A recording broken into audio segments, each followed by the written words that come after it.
Hi, I'm Bob Balch with the That's Jesus channel. We are in a book study on Irvin West's The Search for the Ancient Order. In the last video, we walked through what the Civil War did to the Brotherhood, the colleges that closed, the members who fought and died, the two great questions that the war forced on the church about slavery and Christian participation in war. Today, we are in Volume 1, Chapter 19, the last chapter of Volume 1. It's titled Trends of the Times. Now, this chapter brings Volume 1 to a close. We look at what was already happening underneath the surface of the Brotherhood even before the war ended.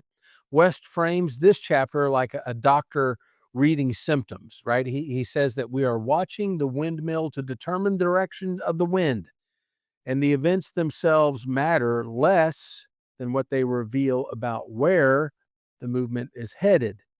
So what he saw was disturbing in his eyes. West walks through three controversies that, taken together, showed where the Brotherhood was drifting. The first was a debate between Robert Milligan and Tolbert Fanning. In 1856, it was over what was called the Permanent Christian Ministry. The second was a debate between Robert Richardson and Fanning in 1857 over faith and philosophy. The third was a long argument from 1861 all the way through 1863 over whether to commune with members of the sects, the denominations. On the surface, these look like ordinary disagreements among brethren. People disagree, but underneath, West says that they revealed a disease, and that disease was a slow loss of confidence in the Bible as the only sufficient guide. So Milligan, that controversy started over a series of articles on church organization. Milligan was one of the most respected teachers in the Brotherhood. He had taught at Bethany College. He had become president of Kentucky University. But in the course of his articles, Milligan, he wrote a sentence that Fanning could not let pass. I'm going to paraphrase this. The church as it stands right now, Milligan wrote, is too weak and too scattered to do much for the salvation of the world. If we want to get Bibles into the country or send a missionary to Jerusalem or Liberia, we cannot do it through the church alone. We have no way to work together, so we have to form Bible societies and missionary societies, even though doing so takes the work out of the church's hands. Well, Fanning seized on that sentence. I'll tell you. What Milligan was saying, Fanning argued, was that a reflection on the wisdom of God. It was is insulting to God himself. God had ordained the church to preach the gospel and save souls, but Milligan had just admitted that the church couldn't do it. Human societies had to be formed to do what God had sent his church to do. If that was true, Fanning said, then man in his wisdom was wiser than God. The very existence of a missionary society was a reflection on the wisdom of God and the adequacy of the church and the sufficiency of the Bible. So their origin, these origins of missionary societies, they came not from divine revelation, but from human planning. The unspoken implication was that the Bible was not a sufficient guide and something beyond Scripture was needed. Well, in years to come, this would become one of David Lipscomb's most forceful arguments. The whole program on which missionary societies worked, Lipscomb would say, was setting aside Scripture. Well, Milligan also said something else in that exchange that Fanning saw as a deeper symptom. Milligan pointed out that a "thus saith the Lord" could not be found in the New Testament for everything regarding the church's work and organization. The New Testament, Milligan wrote, was not a code of specific precepts. God had given a book of motives, not a book of laws. The church today, Milligan said, is governed by generic laws and examples and motives. Well, Fanning saw what was coming. This was the seed of the view that the Bible was to be obeyed in the spirit, but not in the letter. If a man had the spirit of obedience in his heart, he was acceptable to God, even if he did not obey the letter. Well, Fanning replied that this kind of thinking depreciated the entire New Testament. If Milligan was right, then the specific commands to believe, to repent, to be baptized, to observe the Lord's Supper, they were no longer specific. They were just guidelines, examples, suggestions. Milligan himself did not mean to go that far. He admitted that those specific commands were specific commands. But Fanning saw that once you accept the principle takes you further than you ever meant to go.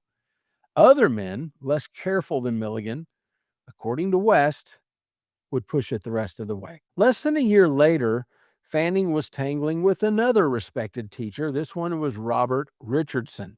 Richardson was one of the favorite teachers at Bethany College. He was a pious man, a deeply spiritual man. He would later write the memoirs of Alexander Campbell himself.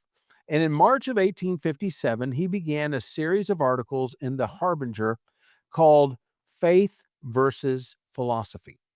Richardson's argument was this: the Restoration movement had been launched on great principles, but it had not gone on to perfection. The movement had fallen short on true spirituality and the real practice of Jesus's teachings. The reason, Richardson said, was the introduction of human philosophy into the fundamental teachings of the Restoration. In his third article, Richardson named Fanning as an example, called him out by name. Fanning had recently denounced natural theology, the idea that man could know God through the works of nature without the revealed word. Richardson argued that Fanning, in rejecting one philosophy, was holding on to another philosophy. The exchange was strange and bitter at times. Jacob Creeth Jr. wrote to Alexander Campbell complaining about Richardson's articles. If what Richard was writing was the gospel, Creeth said, he had been preaching for years and had been ignorant of the gospel. Creeth begged Campbell to stop Richardson before he ruined the Millennial Harbinger. Well, some allowance has to be made for Fanning's position. Few would hold today as tenaciously as he did that there was no evidence of God in the works of nature. But Fanning saw a symptom that Richardson did not see in himself. Richardson, perhaps unconsciously, was putting too much confidence in philosophy and too little in the Bible. The Bible was being partially shelved in favor of the more learned theology and philosophy of the times, according to West. Through these years, Ben Franklin had been he'd been mostly just going along with the general drift of the brotherhood. He supported the missionary societies. He watched the years pass with apparent assumption that drift from the truth would never come. And then in 1859, Franklin began to feel that, all was not right within the walls of Zion. The Trojan horse had been rolled into the fortress. Zion was beginning to boil with internal dissension, and there were enemies on the inside. And Franklin was just waking up to that fact. So he wrote that he had tried to give the benefit of the doubt, but he had tried to believe that no harm was intended, but that was of no use anymore. The feeling was deep, and it was getting deeper, that something truly destructive was being done on purpose in the Restoration movement, the Stone Campbell movement, the Disciples of Christ, the Churches of Christ. Franklin then walked through what he was seeing. Some men had progressed so far in going on to perfection that they had reached the silly evangelical practice of praying for the conversion of sinners at the mourner's bench. Others had made the remarkable discovery that the voice of conscience was the voice of God. Some maintain that men in our time speak by inspiration and that miracles should be performed in the church. What use, Franklin asked, have such men for the Bible? So Fanning copied the article into the Gospel Advocate with his own note. "Fear not, Brother Franklin," he wrote, "the cause we are advocating is the Lord's. We have felt confident for years that you have seen the storm cloud rising. The trifling matter with J.B. Ferguson in Tennessee is not to be compared with the evils still threatening the brethren, particularly in your latitude. Particularly in your latitude. What does he mean by that? He means particularly in the north where the review was being published. West calls this a marvelously accurate prophecy of the things to come. The third controversy that West talks through was the longest and the clearest symptom of an underlying disease.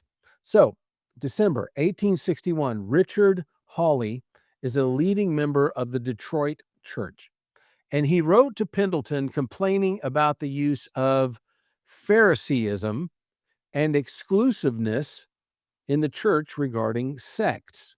What Hawley called Phariseeism was actually a long-standing position, but Hawley apparently did not see it that way. He was seeing a rising liberalism around him without knowing it. Pendleton invited various leading men to express themselves on whether or not the whole question was whether or not to commune with denominations, whether or not it's okay for churches in the Restoration movement to be involved with sects. Isaac Errett, he answered first. He laid out four propositions. In primitive times, all who partook of the Lord's Supper were immersed believers. Corruptions had crept in through popery, that's the Catholic Church, and scattered God's people into various sects. And the plea for unity does not recognize these sects as of divine origin, but it does recognize a people of God among the sects, just not the sects as generally in total part of God's church. Therefore, Errett wrote, we are compelled to recognize as Christians many who have been in error on baptism, but who in the spirit of obedience are Christians indeed. Well, Errett's practice on the Lord's Supper was we neither invite nor reject particular classes of people, but we spread the table in the name of the Lord for the Lord's people and allow all who come to it who will, each on his own responsibility. Well, Robert Richardson agreed. Pendleton agreed. And Pendleton wrote that he had never known any evil to result from inviting pious men and women to the table. Then the answers from the other side came in. George Ellie of Kentucky asked, is not such a practice the breaking down of all the landmarks separating Christ's kingdom from human kingdoms? Ellie led to the principle that in the New Testament times, only the immersed were Christians. That's it. What right do we have, he asked, to declare that men today can be Christians without being immersed? Well, Ben Franklin asked the same thing more bluntly. If it is admitted that none but the immersed partook of the communion in primitive times, how can we claim to restore the ancient order and today do it differently? Where is the use of arguing over communion with unimmersed persons? Did the first Christians commune with unimmersed persons? It is admitted that they did not. Shall we then deliberately do what we admit that they didn't do? Well, Moses Laird, he wrote a powerful piece for the first issue of his quarterly in September of 1863. Laird stood squarely with Franklin against Errett and Pendleton. The Lord's Supper, Laird argued, belonged to the kingdom. Those outside of the kingdom had no right to it. Wow. So the communion controversy was not really about communion, though. According to West, this is about something deeper. Errett and Pendleton both agreed that in the New Testament times, no one was a Christian without immersion. But they argued that we live in different times, times when we are compelled to admit that the good, pious men in all sects must be Christians if they're doing their best to follow Jesus. Well, Laird and Franklin saw immediately what this meant. If immersion was required to be a Christian in the first century, why was it not required now? If it was not required now, what was the value of restoring New Testament Christianity in the first place? On what ground could the Brotherhood claim to be restoring anything? So the position that Errett and Pendleton were taking elevated their human opinions above the revealed word, according to West. It said, yes, we know what the Bible teaches, but we also know that what we feel about good and pious people must be accurate too, and our feelings will be given equal weight to the Bible. And West says that this attitude was deeply prophetic. In the years to come, a large host of liberal brethren would adopt the same position. Laird and Franklin would be looked on as literalists and extremists. They would be called narrow and exclusive and pharisaical.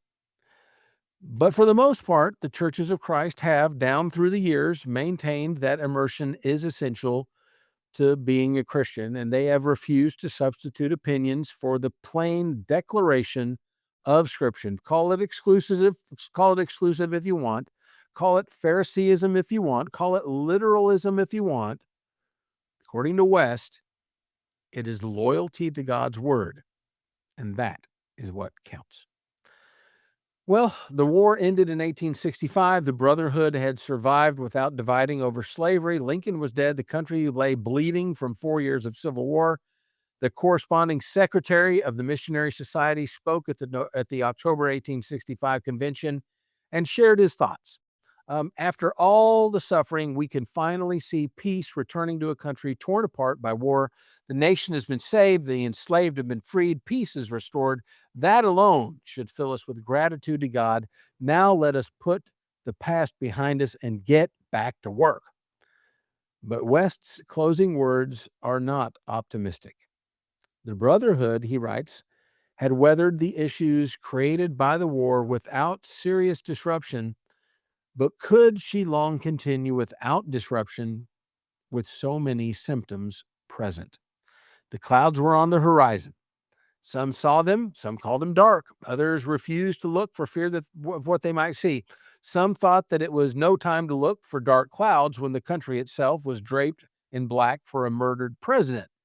Well, West ends the volume, this first volume, with a description of those clouds that are gathering. The story of what those clouds became is the story of volume 2. All right, one thing before we close. This chapter is full of prophecy. Laird and Franklin saw it. Fanning saw it. The drift was coming from the men that the Brotherhood trusted most. West makes their reading of the moment sound like prophetic clarity. But West is writing 100 years later. He already knows what side won. The losers in this chapter, Errett and Pendleton and Richardson, they thought they were holding the center while others drifted away from them. West, he gets to call their movement the drift because he knows where it ended. And that's the trick of foreshadowing in a friendly history. The prophecies look prophetic because they were written looking from the future. They were looking back. They were looking from an outcome that the original speakers could not see. So I hope you enjoyed today's episode on trends of the times. Next time we are in volume 2, chapter 1, titled Rebirth of the Gospel Advocate. So make sure you go to that'sjesus.org for links to this and all of my series playlists on YouTube. Like I've got a history series called Coach. I've got a series on cremation. If you have the time, excuse me, if you have the time, please like and share and comment and subscribe. We always end with the same question. Are you trusting something to save you, or are you trusting the Savior? I'm Bob Balch with the That's Jesus channel. Have a great day and be blessed.